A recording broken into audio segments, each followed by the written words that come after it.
لسنا إننا لا نقدر على القتال، بل نقدر وننتصر، ولكن نحن ندعو إلى المحبة والألفة. فإذا هذه هو رسالة جدنا رسول الله صلى الله عليه وسلم.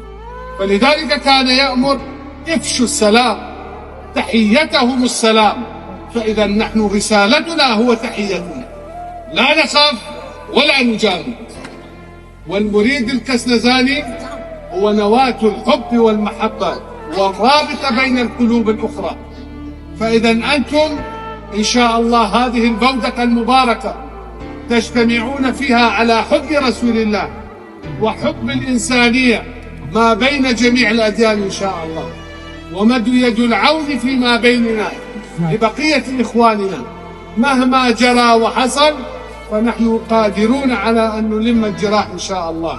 نعم أهلنا أعطوا تضحيات كبيرة، ولكن إن شاء الله قادرين على أنه نداوي هذا الجرح، وأنه نلم هذه المعاناة والمأساة التي منتشرة في دولنا الإسلامية، ويكون بداية خير لعهد جديد وعصر جديد إن شاء الله، عصر محمدي جديد بين أمة محمد صلى الله تعالى عليه وآله وصحبه وسلم.